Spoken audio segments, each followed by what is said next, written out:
As a project technical lead, you'll come across lots of documents called quad charts. But there are many different types of quad chart, so how can you be sure that you're using the right one at the right time? In this video, we'll look at some of the most common and useful types of quad chart and how they can help a project technical lead be successful. Quad charts are such a common format used for so many different tasks in project leadership that it is unlikely that you'll be able to avoid them.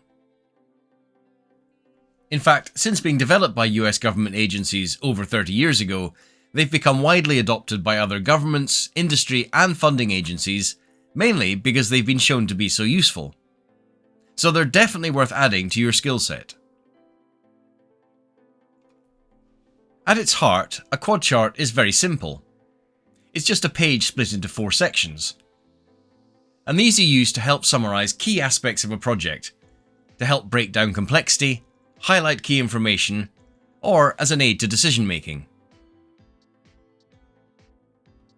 The basic quad chart concept is very adaptable, and it's been developed into all of these different types. So let's go through some of the ones that I have found to be the most useful.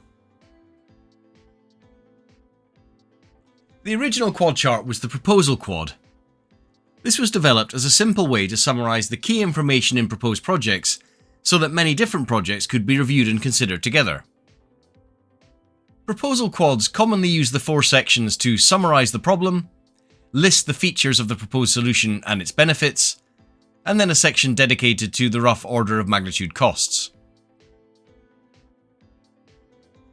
But there is no standard design of proposal quads, and you can modify which sections to use depending on your needs or the project needs, or the requirements of your funding agency or stakeholders.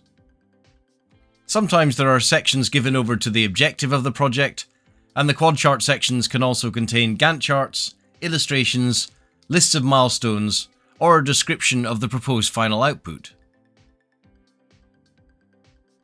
So here's an example proposal quad based on a well-known one that was produced by NASA's Earth Science and Technology Office. Once a project is up and running, this same quad chart format can often be used to help summarize project progress at multi-project review meetings. But I'll show you a more advanced version called the Project Tracker Quad later. Another very common type of quad chart is the SWOT analysis.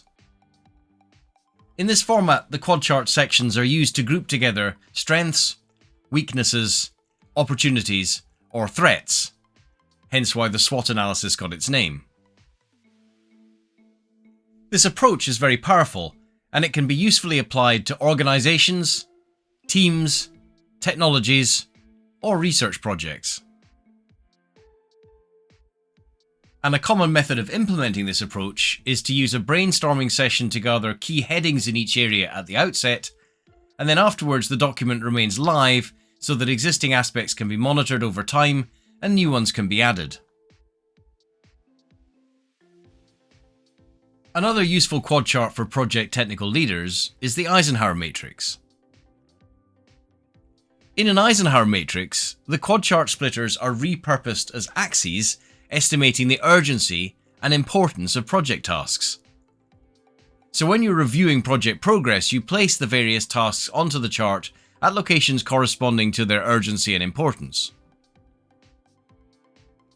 Tasks that are both urgent and important should be tackled straight away. Tasks that are important but less urgent can be scheduled for later. Tasks that are urgent but less important can be delegated to others. And finally, tasks that are neither important nor urgent can be delayed or deleted. Another use of the Eisenhower Matrix is to consider how a project task may evolve should it not be processed in time or appropriately. And again, just like with the SWOT analysis, the Eisenhower Matrix for a project or task should remain open as a live document, which is considered and re-reviewed regularly, with the placement of tasks being modified as needed, completed tasks being removed, and new tasks being added. The next quad chart we'll look at here is the Stakeholder or Mendelov plot.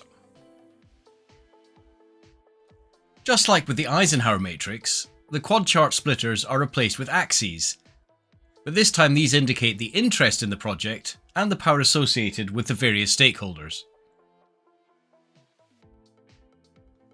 So the project lead should plot, either as an individual exercise or more likely as a project team exercise, all of the project stakeholders or stakeholder groups, dependent on their power or interest. Stakeholders that are deemed to hold both high power and interest need to be managed closely. Those who have high power but low interest should be kept satisfied. Those stakeholders with both low power and interest should simply be monitored with minimum effort.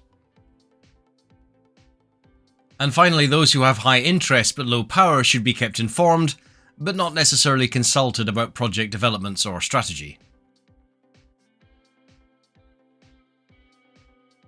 On a stakeholder quad, you can also consider how the position of stakeholders may be affected by changes to the project or communications.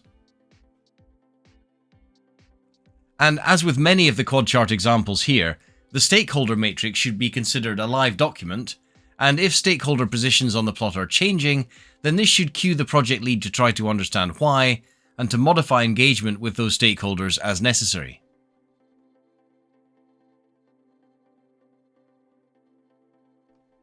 A cost-benefit or effort-impact matrix can be a useful tool for helping you prioritize tasks as a technical leader. As with the Eisenhower or stakeholder plots, the quad splitters here are axes, this time indicating the cost or effort associated with the task versus the benefit or impact that it will bring. Tasks requiring low costs or effort but with the potential to bring high benefits should be done as soon as possible, providing you have the time and finances available, small though these might be. Tasks which will generate large benefits but which also require significant input of time or resource are strategic goals, and these should be planned into the schedule. Tasks requiring low effort or cost, but which also bring smaller benefits, are the type of tasks that you use to fill gaps between other tasks or projects.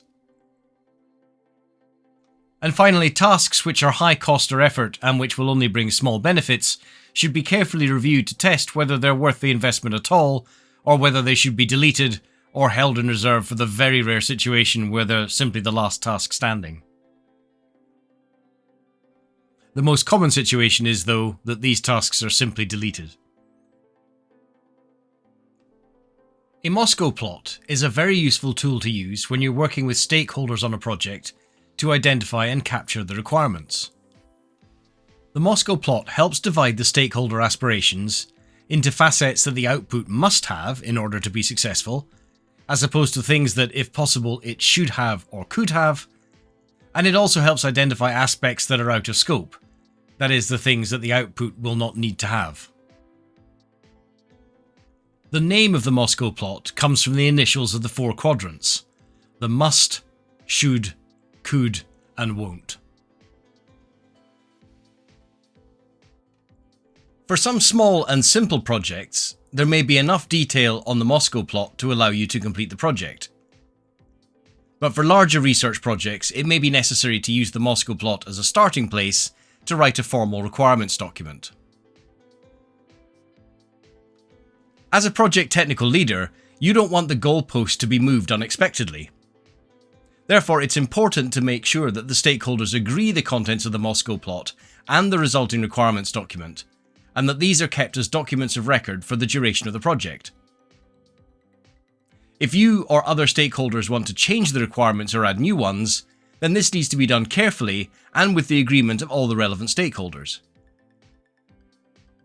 Similarly, if the stakeholders want to change the requirements, then because you have the original requirements on record, they won't be able to spring this on you retrospectively.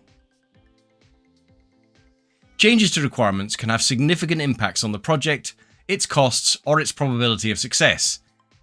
So late changes to requirements need to be carefully investigated and the effects mitigated. The final quad chart style we'll look at here is the Project Tracker Quad. This type of quad chart was introduced to me by a team at General Dynamics almost 20 years ago, and I've found it so useful that it has become a part of every project that I lead. As a project technical leader, you will often have a number of work package leads or other scientists reporting to you. Keeping track of the progress of multiple work streams simultaneously is vital, and it's also important to have at your fingertips the information you need when you're asked by important stakeholders to give an impromptu progress report. Project tracker quads are a great tool for both of these aspects of technical leadership. It's a good discipline as a project technical leader to hold regular project technical meetings. For each meeting, every work package or work stream lead should complete a project tracker quad that reports what has been achieved in this period. Now, this period can either be the most recent week or month or whatever time period defines the project cadence. The tracker quad will then be presented as a slide at the project technical meeting. In this quadrant, they'll report what they've achieved in the current period. And in this quadrant, they can put illustrations or key results that are to be presented. The lower left quadrant indicates the plans for the following period, although this may be updated in the meeting. The lower right quadrant contains information about milestones, procurements, or upcoming meetings. And these project tracker quads also contain a fifth element up here in the top right hand corner, and that's the traffic light indicator. If this is green, then that indicates that the work is progressing such that a successful output is expected. If the indicator is yellow, then that indicates that there is a problem, but it's expected to be recoverable. If the indicator is orange, then that indicates that there's either a growing problem or a problem that might result in an overall adverse outcome for the project. Finally, if the indicator is red, then that indicates that there is a critical issue that needs to be addressed. If the traffic light indicator is any color other than green, then the reason must be summarized in the lower right-hand quadrant.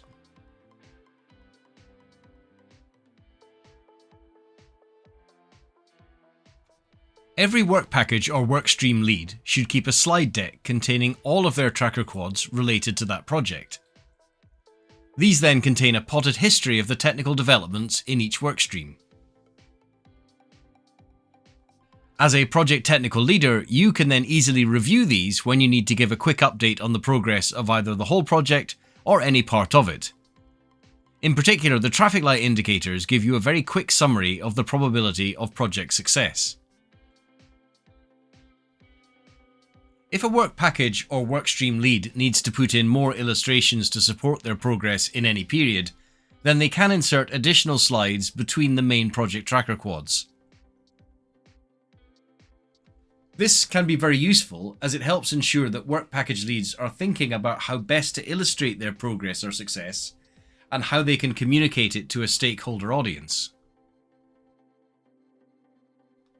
As project technical leader, if you find that the work package or work stream leads have consistently more information to report than they can comfortably fit into the two left-hand quadrants on the project tracker quads, then that can indicate that the frequency of the project technical meetings needs to be increased.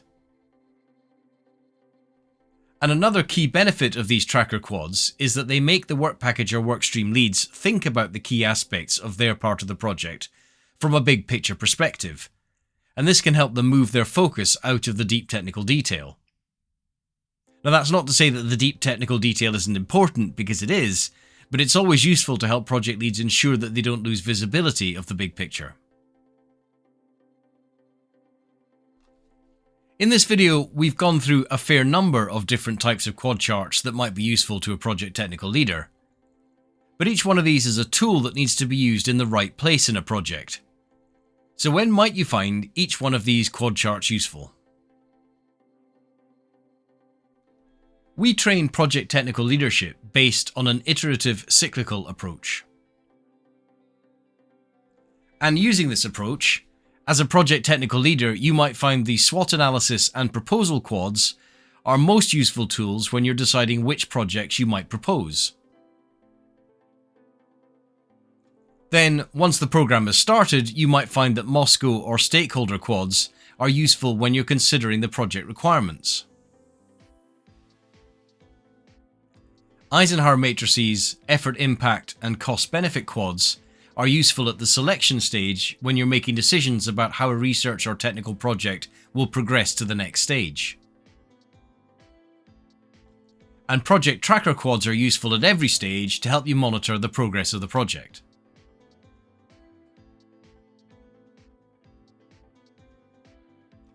So I hope this review of quad charts that might be valuable to project technical leaders has been useful.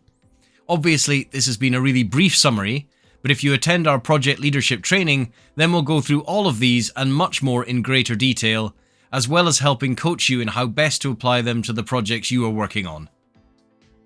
You can find out more at www.vibration.com.